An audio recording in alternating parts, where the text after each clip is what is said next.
Grande é o teu nome, Senhor, para todo sempre. Santíssimo e soberano, maravilhoso que estás nos céus.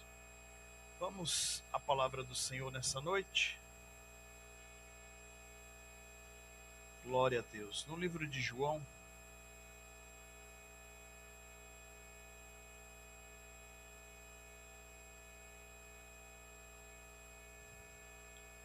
capítulo 13. Livro de João, capítulo 13,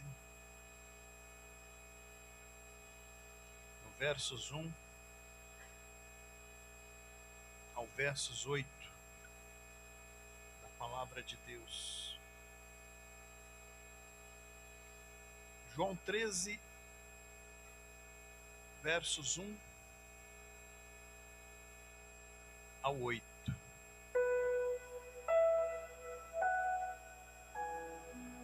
Grande Deus, diz assim a palavra do Senhor. Ora, antes da festa da Páscoa, sabendo Jesus que já era chegada a sua hora para deste mundo passar para o Pai, como havia amado os seus que estavam no mundo, amou-os até o fim.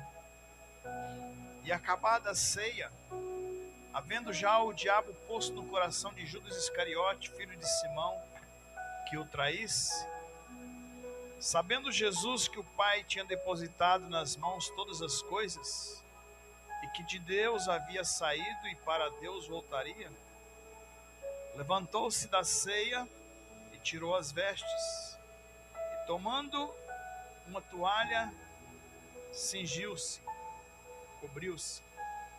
Depois deitou água numa bacia e começou a lavar aos pés os discípulos e enxugá-los com a toalha com que estava cingido. Veio, pois, a Simão Pedro, e este então lhe disse: Senhor, tu a mim me lava os pés? Respondeu Jesus e disse-lhe: O que eu faço não o sabes agora, mas depois tu entenderás. Disse então-lhe Pedro: Nunca me lavarás os pés. Respondeu-lhe Jesus: Se eu não te lavar os pés, tu não terás parte comigo. Glorificado seja o Senhor. Deus, pela sua palavra, nos trouxe aqui nessa noite, pelo teu Espírito Santo, para poder meditar na santa palavra dele, porque ele vive e reina para todo sempre. No capítulo 13 do livro de João, no versos 1, Jesus, o texto começa dizendo que Jesus estava se preparando, ou sendo preparado, para morrer em nosso lugar, para morrer em nosso favor, para entregar a sua vida para nos salvar. E ele, desde o primeiro dia em que ele nasceu, o propósito dele era cumprir-se João 3,16. A Bíblia diz nesse texto que Deus amou o mundo de tal maneira que enviou o seu Filho, Jesus Cristo, para que todo aquele que nele crê não pereça, não morra, mas seja salvo e tenha direito à vida eterna. E a Bíblia diz que Jesus, completando-se 30 anos de idade, e isso na lei mosaica era a idade certa para o levita ser separado para o ministério, para o sacerdote ser separado para o ministério. Oficialmente falando, não que Deus não use uma criança, não que Deus não use um adolescente, não que Deus não use um jovem, Mas do primeiro ano de vida até os 30 anos, a Bíblia diz que é um tempo de aprendizado para quem for ser sacerdote e para quem for ser levita na casa de Deus. Deus pode te chamar com 10 anos, com 15 anos, com 20 anos, não importa. Deus pode te chamar para servir a Ele desde que o dia que você nasce. E Jesus, completando-se os 30 anos da sua idade, Ele se apresenta diante do povo. E o primeiro lugar que Ele vai é no Rio Jordão. Ele vai até aquele artista, o seu primo, que fora também preparado. Vocês vão se lembrar da história dos anjos, que chega diante de Maria e diz: bem-aventurada tu és, porque de ti nascerá o Salvador do mundo. E ele chega também até Isabel e diz para ela: olha, você vai gerar um filho na sua idade já um pouquinho avançada, e esse será aquele que preparará o caminho do Senhor. Então, no tempo de Deus, tudo se cumpre. João Batista nasce praticamente em 90 dias, um pouco mais velho que Jesus. E quando ambos completam a idade de 30 anos, Jesus se apresenta diante dele no Rio Jordão. E lá ele diz para João que ele veio para ser batizado. Olha só a situação. Pedro diz que ele deveria lavar os pés de Cristo. E Jesus disse: eu que tenho que lavar os seus pés. E João Batista diz: olha, tu és maior que eu, então eu careço ser batizado por ti. Mas Jesus disse que tem que se cumprir a vontade de Deus.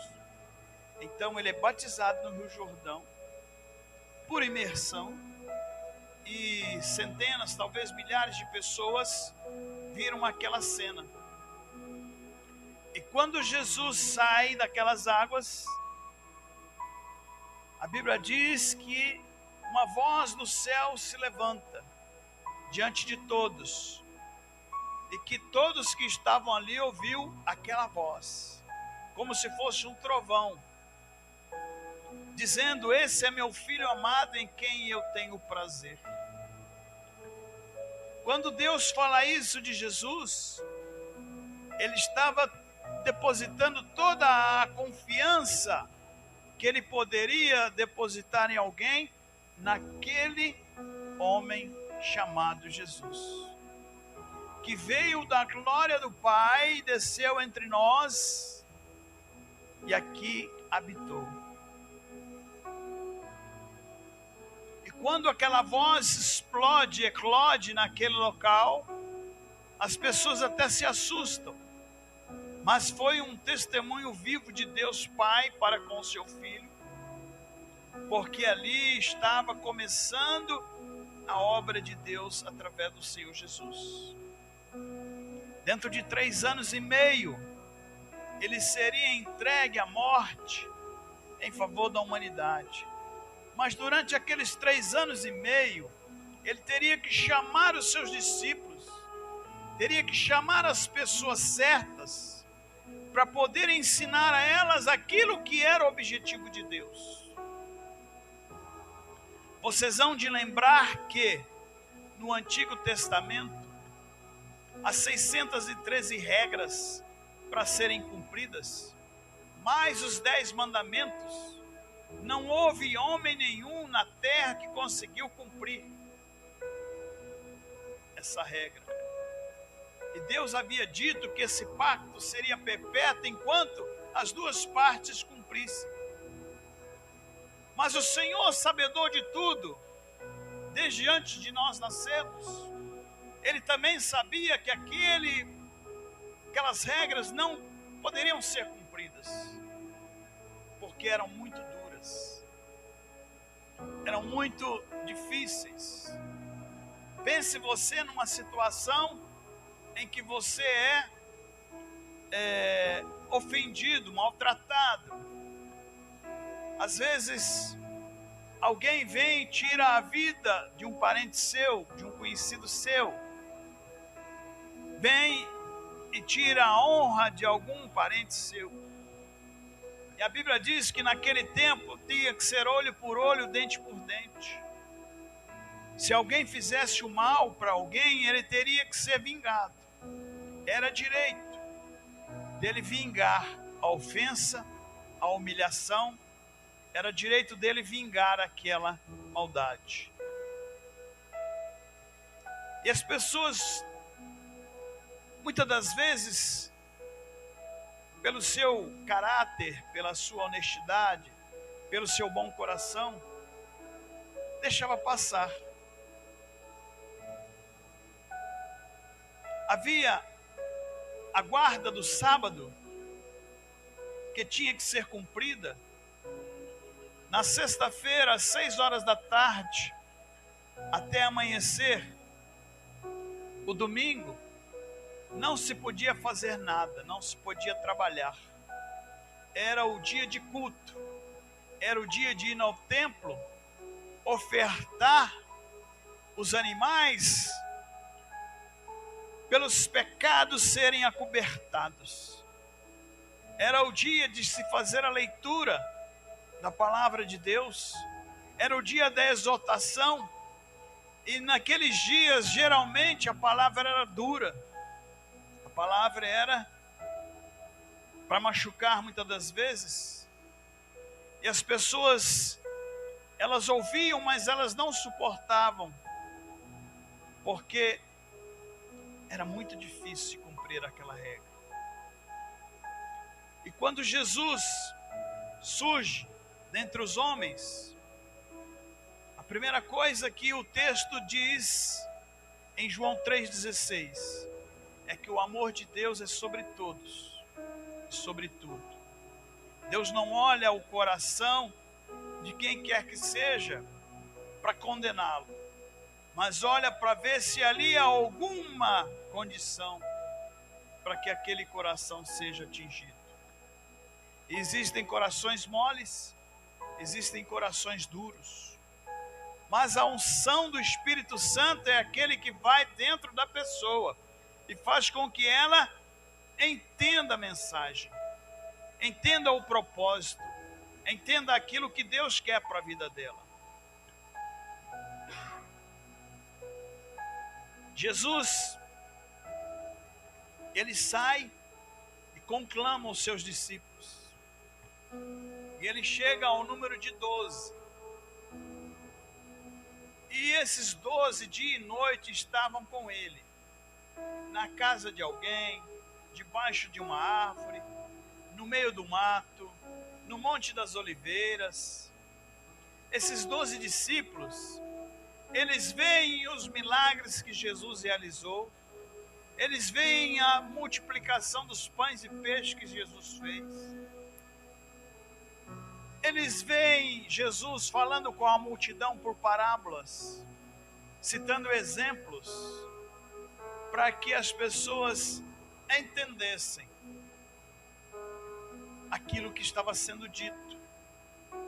Mas muitos não entendiam. Eles ouviam e não entendiam, inclusive os discípulos. Mas quando chegava a noite, eles se sentavam juntos, um do lado do outro. Eles se reuniam como nós estamos reunidos aqui nessa noite. E aí eles interrogavam Jesus. Eles perguntavam para o mestre: Senhor, o que tu querias dizer em relação a tal coisa que o Senhor declarou lá para a multidão? E ele chegava com todo amor e com todo carinho e dizia: olha, isso que eu disse lá é exatamente isso que eu estou explicando para vocês. Ele esmiuçava, ele separava vírgula, ele separava ponto, ele separava tudo e ensinava os seus discípulos a forma como eles deveriam entender sobre cada assunto, sobre cada pregação que Jesus havia feito. E passando-se o tempo, passa-se o primeiro ano, eles veem Jesus expulsando os espíritos malignos e eles recebem orientação para poder sair evangelizando aquela cidade, aquele país, e os manda de 2 em 2, e eles saem fazendo a obra de Deus. E a Bíblia diz que quando eles chegavam numa casa e aquela casa recebia, eles diziam: paz seja nessa casa. Mas quando eles chegavam e alguém dizia: não quero saber, eles simplesmente limpavam a poeira da sandália dos seus pés e seguiam em diante. E quando eles voltam diante de Jesus, eles falam assim: Senhor, que obra maravilhosa é essa? Que poder tremendo é esse? Que diferença está acontecendo? Porque até ontem a gente vivia uma vida e hoje nós estamos vendo novas coisas. Nós estamos vendo verdadeiros sinais dos céus, milagres sem medida, poder espiritual do alto dos céus sendo derramado sobre toda a carne. Pessoas são libertas, pessoas são levantadas da sua paralisia, pessoas são limpas das suas lepras, pessoas são transformadas, sendo trazidas de volta da morte para a vida. Isso para nós é novidade, mas é uma novidade boa. Inclusive nós, quando usamos o poder de Deus, os espíritos se sujeitam a nós. Eles são lançados fora da vida das pessoas. Isso é uma obra fantástica, Senhor. Então Jesus disse para eles: olha, muito bom, maravilhoso, mas não se alegrem por causa dos sinais e das maravilhas. Alegrem-se porque o nome de vocês estão sendo escritos no livro da vida. Estão sendo escritos nos céus. E amanhã, se você partir desse mundo, você vai subir para me esperar na ressurreição de todos os seres. Quando Jesus voltar, a terra sofrerá uma grande transformação. Milhões e milhões de vidas, de almas que um dia serviram ao Senhor aqui com alegria, abriram mão dos seus privilégios, abriram a mão dos seus próprios desejos, das suas próprias vontades. E muitos que já partiram dentre nós, eles vão se levantar e receber a glorificação, a vida eterna de Deus para as suas vidas. E eles vão para um lugar onde nunca mais terá fome, nunca mais terá sede, nunca mais terá guerra, nunca mais terá dor, não há tristeza, não haverá nada que possa fazer com que o ser humano sofra, como muitos têm sofrido. A esperança do homem e da mulher de Deus está em Cristo. E a Bíblia diz aqui nesse texto de João que Jesus ele estava tentando, e para alguns ele conseguiu, para a maioria deles ele conseguiu passar o amor. Ele conseguiu passar que aquilo que ele tinha dentro de si, do seu coração, porque a maior prova de amor ele faria daqui a pouco, que era morrer naquela cruz por você e por mim, para nos livrar do sofrimento eterno, para nos livrar do Hades, do inferno, para nos livrar da vida, da morte eterna. E um dos últimos exemplos, ele chega nesse dia e ensina aos seus discípulos: vocês são 12. Só que entre vocês não existe um melhor que o outro, nem um maior que o outro.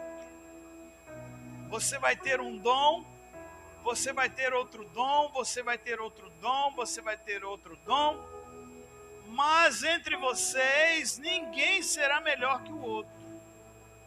Um será presbítero, outro será pastor, outro será evangelista, outro será diácono, outro será apóstolo, outro será isso, outro será aquilo, mas diante de vocês, entre vocês, serão todos uma coisa só.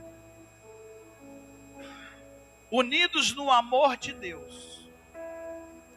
A diferença nossa, cristãos, isso é desde quando a igreja foi formada, é a comunhão entre os santos. É a ligação entre Deus e nós e Deus. E o exemplo que nós podemos fazer e dizer, nós somos filhos de Deus, somos servos de Deus, é quando você demonstra esse amor que Deus colocou dentro de si, em favor das vidas, em favor das almas. Nós não somos juízes, nós não somos julgadores, nós não somos aqueles que apontam os dedos para incriminar alguém, para desfazer de alguém. Nós não somos essas pessoas. Pelo contrário, a igreja primitiva era respeitada porque quem via eles, via Jesus. Quem via eles, via Cristo. Quem ouvia a voz deles, ouvia a voz de Deus, ouvia a voz de Cristo. Quem chegava perto deles sentia a unção do Espírito e não da carne. Não tinha inveja, não tinha falação, não tinha murmuração, não tinha ninguém tentando prejudicar a vida do outro. Mas antes, entre eles, o sinal era o amor sobrenatural de Deus.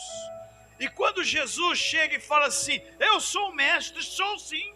Eu sou o Senhor, sou sim. Mas eu quero lavar os pés de vocês, para que vocês entendam o que é ser humilde. O que é ter amor dentro de si, para ajudar a quem quer que seja. Quando eu pego os pés de vocês para lavar, eu estou me submetendo à autoridade divina que o Senhor colocou sobre a sua vida. Eu não estou sendo humilhado por você, eu estou me humilhando diante de ti, para tratá-lo com amor, com prazer, com bondade, com misericórdia. Eu não estou sendo bobo, não estou sendo taxado de idiota, mas eu estou demonstrando aquilo que eu recebi de Deus. E se eu posso clamar a Deus e Ele me ouvir e me responder, eu posso também clamar por você. Eu posso orar por você. Eu posso fazer o bem que eu tenho dentro de mim por você. Só assim, meus queridos, só assim, meus amados, nós vamos poder transmitir Jesus para as pessoas. Nós não podemos ser influenciados pela sociedade aí de fora. Muitos cristãos ou crentes, muitas pessoas que vão nas igrejas, elas estão sendo influenciadas pelo mundo. E elas querem trazer o mundo para dentro da igreja. Elas querem fazer as novidades que existem lá fora aqui dentro, sendo que é tudo o contrário. Não é o diabo quem coloca nada na vida das pessoas. É o poder de Deus dentro da igreja que vai sair lá fora e atingir as vidas e os corações. Quem nos ver vai ver Jesus. Quem nos ouvir vai ouvir Jesus. Por quê? Porque essa palavra vai estar dentro de nós, dentro da nossa casa, dentro do nosso trabalho, dentro da escola, onde quer que nós estejamos. As pessoas vão querer fazer com que nós nos misturemos a eles, mas pelo contrário, nós sim o influenciaremos. Por quê? Porque muitas das vezes o erro está lá fora e o acerto está aqui dentro. Ao invés de nós sermos levados quero ter amizade com aquela pessoa, eu quero ser parceiro dela. Aí você submete, sujeita a vontade dela para tentar agradar. E esquece da vontade de Deus. Seria muito melhor você dizer a ela: não, você está errado. Não é assim que Deus vê a nossa vida. E eu, como conhecedor da palavra, tenho que te falar isso. Tenho que te falar isso para o seu próprio bem. Porque você vai ser feliz nessa terra se você cumprir o certo. E você vai ser infeliz nessa terra se você fizer o errado. E como conhecedor da palavra, eu não posso permitir isso. Nós vamos ser amigos? Vamos. Mas a palavra de Deus vai ser maior na nossa amizade. Nosso exemplo é ser vitorioso. Por quê? Porque a gente era derrotado quando estava lá fora. A Bíblia diz que nós seguimos o mesmo rumo que as pessoas iam. A Bíblia diz que larga é a porta e espaçoso o caminho que leva à perdição, que leva ao inferno. Estreito é o caminho que leva para o céu. Mas dá para andar nele? Dá. Dá, porque não é você que tem que fazer as coisas da sua forma. É o Espírito de Deus que vai te mostrar: olha, isso aqui dá para fazer, isso aqui não dá. Confiar no Senhor e na força do seu poder. Você vai se revestir da glória dele e da presença dele. Você vai ser cheio dele. E mais do que isso, você vai ser uma pessoa em que as coisas darão certo na sua vida. Você vai aprender a fazer aquilo que é bom e aquilo que é certo. E quando você estiver para ser provado diante da sociedade, você vai sobressair do jeito que Deus preparou o seu caminho. O seu diploma vai ser do primeiro da classe. O funcionário do mês na empresa vai ser você. Dentro da sua casa, o seu pai, a sua mãe, o seu filho, a sua filha vão te olhar e dizer: realmente esse é de Deus. Glorificado seja o nome dele. O apóstolo São Paulo, ele cita no livro de Filipenses, no capítulo 3, no versos 12 ao 14. Ele fala assim: não que eu ainda tenha alcançado, ainda não alcancei, mas eu batalho, eu luto, eu me esforço, eu deixo-me ser convencido, eu me deixo ser levado pela presença de Deus na minha vida, para que eu possa alcançar a perfeição. Se possível for, acertar 99% das coisas que eu tenho que fazer no dia a dia. Se eu errar 1%, eu ainda estou no lucro, porque a perfeição é um aprimoramento todos os dias. Alguns lugares dizem que quando a pessoa crente, ela é recolhida pelo Senhor, é porque ela chegou no ápice da perfeição. Talvez se inspirando na vida de Enoque. A Bíblia diz que ele foi tão perfeito sobre esta terra que Deus o tirou para si. Deus não permitiu com que ele morresse, mas o levou para o céu.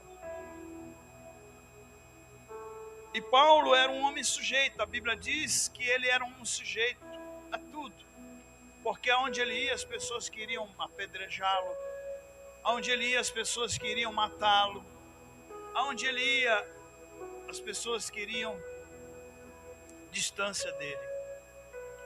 Só que quando ele abria a sua boca, ninguém conseguia resistir, porque o Espírito de Deus foi derramado sobre ele. E como foi dito nessa noite, ele foi arrebatado ao terceiro céu, e lá ele ouviu as palavras de Deus, que é a revelação da graça para todos nós, que são os mistérios da nova aliança que Jesus fez conosco. Bendito seja Deus. E quando ele voltou desse êxtase, quando ele voltou dos céus, ele pôde traduzir aquilo que Deus queria e colocar em versos, colocar nesse livro santo. Por isso, ser humilde diante da presença de Deus é aprender com Cristo. Se você quer crescer na presença de Deus, entregue o seu coração, a sua alma e o seu espírito para Ele cuidar. E você verá aquilo que Deus tem para fazer na sua vida. Glorificado seja Deus. Vamos ficar de pé, vamos partir o pão. Glorificado seja Deus. Vamos beber o cálice do Senhor, porque o momento do ápice desse culto é agora. Glorificado seja Deus. Glorificado seja o teu nome para todo sempre. Aleluia. Grande Deus, santificado seja o Senhor para todo sempre. Aleluia, Jesus. Glorioso Deus, maravilhoso Pai que estás nos céus. Aqui no livro de 1 Coríntios, no capítulo 13,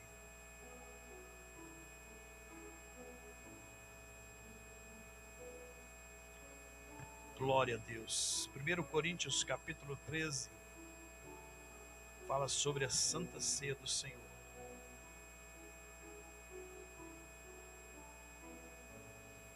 Santificado seja o Senhor.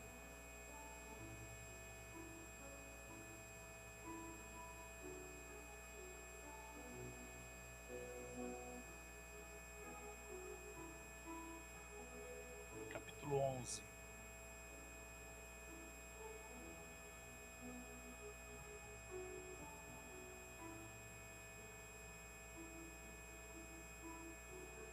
Versos 23. Diz assim: porque eu recebi do Senhor o que também vos ensinei, que o Senhor Jesus, na noite em que foi traído, tomou o pão, e havendo dado graças, o partiu e disse: tomai e comei, este é o meu corpo, que por vós é partido, fazei isto em memória de mim. Estenda suas mãos. Senhor nosso Deus, Senhor nosso Pai, mais um dia na Tua presença, mais um domingo, Senhor, na Tua presença, mais uma rica oportunidade na Tua presença que nós temos de estar. E glorificado seja o Teu nome, nesta noite nós vamos, Senhor, cumprir aquilo que a nova aliança no Teu sangue nos trouxe, que foi o partir o pão e beber o cálice. A Bíblia diz que quando o Senhor estava sendo chicoteado, maltratado, o Senhor estava curando as nossas feridas. E quando o seu sangue estava sendo derramado, os nossos pecados estavam sendo lavados. Que nessa noite o Senhor transforme esse pão, Senhor, no teu corpo, para que quando nós recebemos, Senhor, dentro de nós, seja renovado, Senhor, a nossa fé. Seja renovado, Senhor, a Tua unção sobre as nossas vidas. Que nós, Senhor, prossigamos na direção dos céus. Então, meu Senhor, eu consagro este pão e peço a Ti, meu Deus, transforma no Teu corpo, simbolizando, Senhor, a vida que há dentro de nós, vinda através de Ti. Em nome de Jesus, Senhor, nós Te agradecemos por esta situação que se apresenta nessa noite. Comei o corpo do Senhor. Glorificado seja Deus.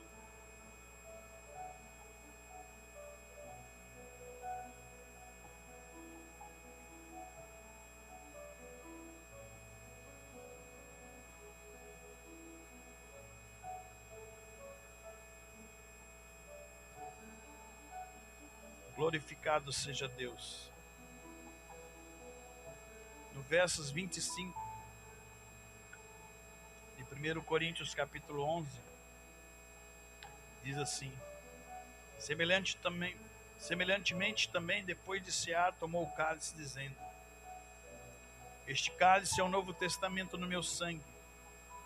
Fazei isso todas as vezes que bebedes, em memória de mim. Porque todas as vezes que comedes esse pão e bebedes esse cálice, anunciais a morte do Senhor até que Ele venha. Meu Senhor e meu Deus, meu Senhor e meu Pai, mais uma vez, Senhor, te apresentamos esse suco da uva, Senhor, e te pedimos agora, transforma no teu sangue, Jesus, sangue purificador, sangue lavador, sangue que limpa os nossos pecados. Que nós, Senhor, ao bebermos este cálice, nós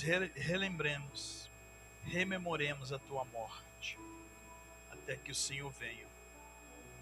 Porque aí sim, meu Deus, ao entrarmos nos céus dos céus, e ao sentarmos na mesa com o Senhor, nós teremos, Senhor, a participação nas bodas do Cordeiro, o encontro da sua igreja com o Senhor.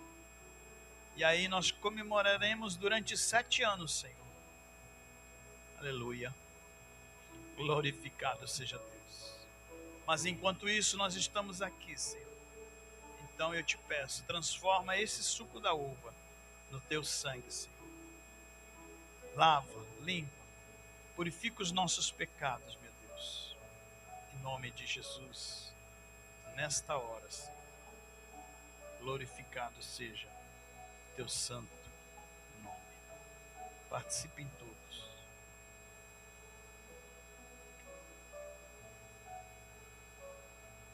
Grande Deus,